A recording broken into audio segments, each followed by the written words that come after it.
This is the Critical Conversations podcast, a KPOV special project developed to feature unique perspectives and the courage it takes to go there, challenge mundane thought, and question the norm. Where and when will we experience the last straw, the one that breaks the camel's back? It's an impossible thing to guess about, but something really important to talk about. Welcome, my brother from another mother, Redmond City Councilman Clifford Evelyn. So, hey, Steve. Where do you want to start out with what's going on? Well, that's the big question. What is going on? And now we know what's going on because it seemed like it got exposed last week, since we had a very interesting week in Redmond, Oregon. And it's a very frustrating week, and it's a very disgusting week for a lot of people. So, we had some issues this week, and you know what they were.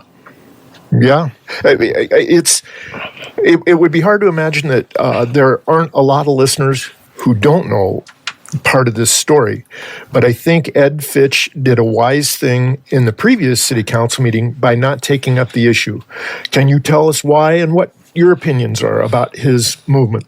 Well, first of all, Ed Fitch is an excellent mayor. He has his intellect level is really high, and he did the right thing. Instead of, while everyone's riled up and upset and kind of angry, he gave us a cooling down period. He says, before I go into this, let's sit back, let's reevaluate it, and when we come to the citizens, we're going to come prepared with statements and things like that to talk about it, and we're going to talk about it in a constructive manner, because it's not about what happened. It's like what's going to happen now. Where do we go from there? Yeah. Well, and most certainly, I don't want you to tell too much about the incident that shouldn't be told, but there has been some public information let out, and Ed was the one who let it out. And I think one of the worst parts about this hate crime was the fact that they abused an animal to do it. Yeah, there's things, animal abuse is problematic to me anyway, because I love animals, And the fact of the matter is that someone would go to that extreme to send a message, but wasn't man enough or woman enough to come forward and just say how they were feeling. I think it was disgusting because of the fact, like I said, without giving up too much information with the ongoing investigation, is the fact that, the raccoon was shot. He was left there to bleed out in front of Ed's office, and as people know, my name was attached to it, not on the window of the office.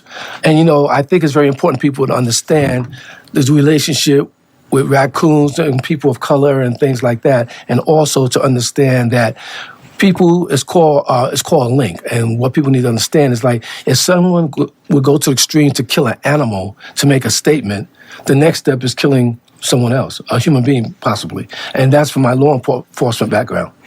Yeah, I think it's hard to imagine. It truly defies my capacity, and especially because I'm white. Right. And the population of people of color have to feel incredibly threatened.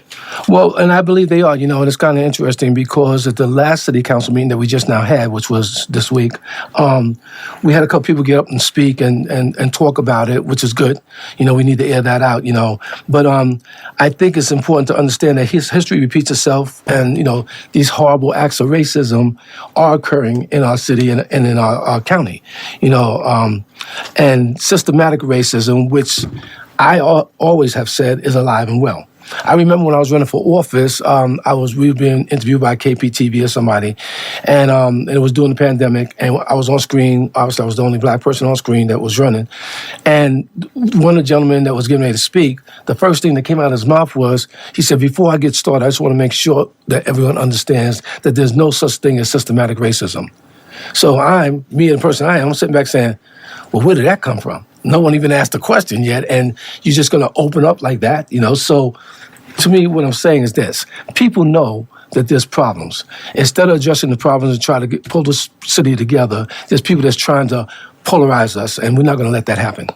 Well, and, correct me if I'm wrong, but at least two of the people who chose to do public comment, one was a woman that has two daughters of color, and the trials that she's gone through, and the actual terror in her voice over the importance of her children's lives, as well as a very young man that had a tremendous statement. And I think our racism is kind of on the down low here in Central Oregon, but it's quite strong. Yeah, it's very covert, And the thing that's so sad about that was, first of all, you had a young lady who we know, okay, and she has 2 daughters of color, like you said. I've always talked about this. When people have children of color, or if you are a person of color, we have to talk to our kids in a different fashion. We have to give them a different playbook of how to function in this United States of America, which is all of our country. Our ancestors helped build this country, and we have the right to be here just like anybody else, if not more. And the fact that we got to train our kids how to navigate through a system that has law enforcement and government that's supposed to protect us, and they're really not doing a good job at it, is insane. And then to hear that little kid, and he was a kid, not a young man. Right. I think he was like 11 years old or maybe 8. His name was Gavin.